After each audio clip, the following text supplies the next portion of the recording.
Hey everybody, Russ here. Thanks for taking the time to watch this video. This is going to be an overview of our new Salesforce.com distribution macro.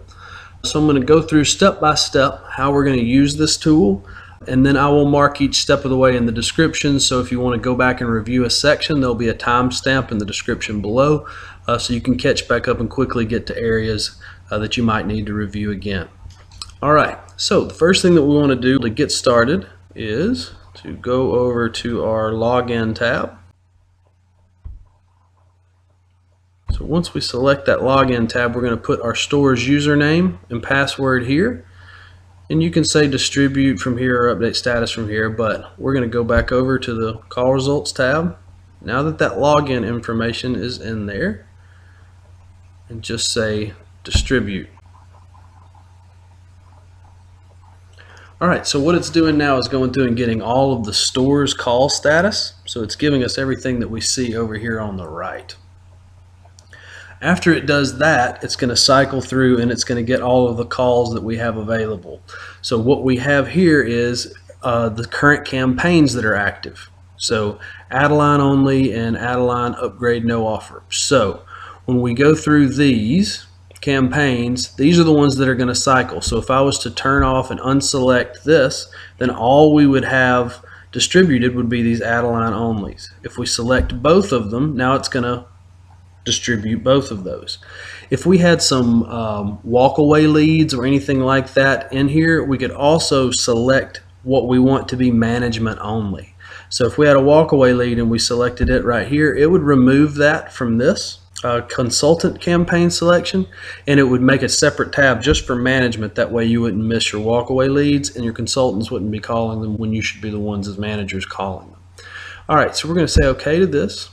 So now it's going to load a full call list, and as it goes through this loading available call list, something else that it's doing here, and the reason that it takes a few moments is because it's taking all of that CP&I out, so we don't have phone numbers and addresses and all that unnecessary information and customer proprietary information. So once it does that, it cycles back through one more time, and it's going to add the URL to each name. That way we can easily open and access these calls with the click of a button instead of fighting each other over who's called whom. Alright, so now that it's got the links, it tells us we've got 27 leads remaining.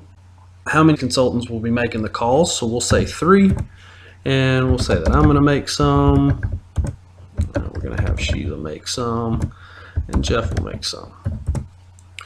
So now it's distributed those calls out. There were 27 calls, there's 3 of us, so it distributed 9 calls apiece.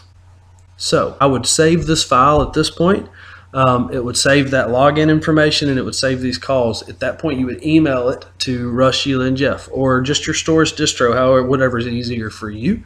And when I receive the file and it's time for me to make calls, I can click on my name here and it actually loads right to my call. So these are the people I need to call, but instead of clicking on them individually, which is not efficient at all, we're going to say open all leads.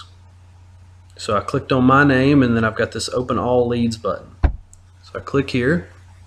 So now it's opened up an Internet Explorer window that's got tabs for each of the leads that I need to call.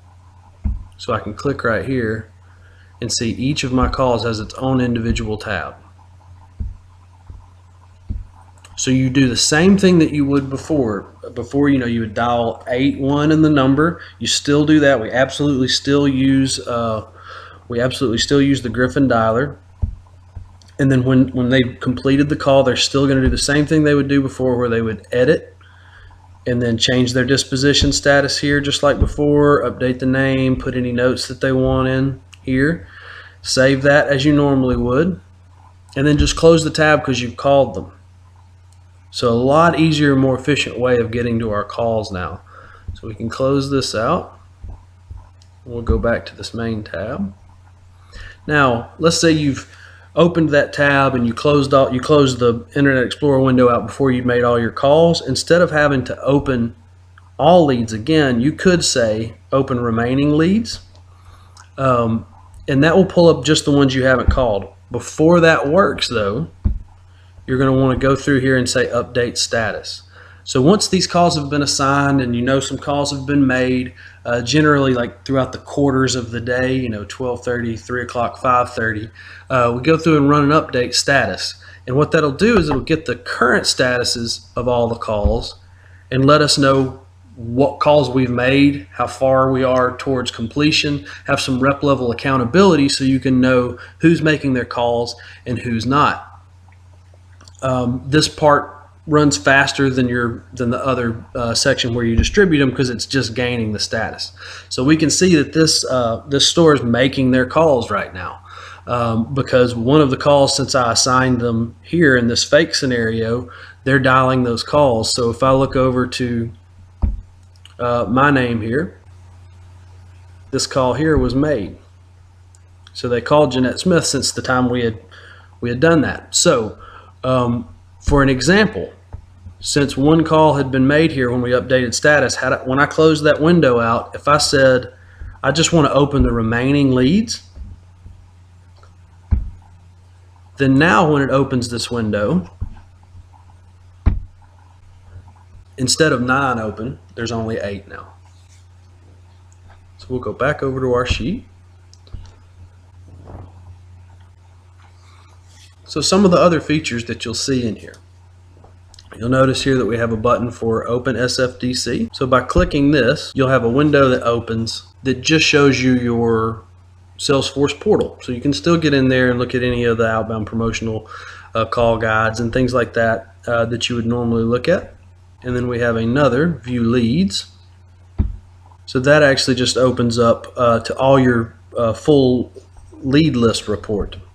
So you get that here if you needed to look at all the information there. Again, where I said it removed the CPNI when it was bringing it into the tool, this is the information that I was discussing that it would remove off of there, so we don't have any CPNI issue. All right, so we also have the ability to set a call limit. If you just had a lot of calls drop and maybe you've only got 2 or 3 employees working that day that would make the calls, and there's 100 in the system, not generally a good idea to put 50 calls on a person in a day, or 30 calls for that matter. So you can go into call limit, and when you turn that call limit on, it's going to give you the ability to set the call limit between 1 and 30 calls. Wherever you set that, that's how many calls it's going to distribute. So when that call limit is set to on, you'll notice that you got a green light here. When you turn it off, that light will turn red. It's an easy way for you to keep up without having to click on it whether your call limit's on or not. We also have the ability to look at campaigns. So in campaign settings, you can select, as I mentioned earlier, which campaigns you're going to distribute. So if we only wanted to do this Adeline upgrade campaign with it highlighted, that's the only one it's going to distribute. Now, it's always going to bring up the option for you to review that setting when you click distribute. So if you haven't set the settings here, it's not a big deal. Your call order.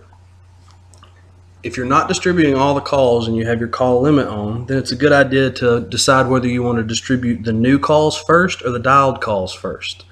So one of the ways that you can look at this is if you've got a lot of calls that you want to be sure you reach third attempt on, and you've got a bunch in second status, maybe you switch this from dialed first new to distribute first dialed. That way you'll be able to get to the third attempt on all of those. Those will be the first ones that you contact, and that's a preference thing. No right or wrong answer there, depending on the situation. In some situations you definitely want to dial previously called first, but in some situations you may need to start with new.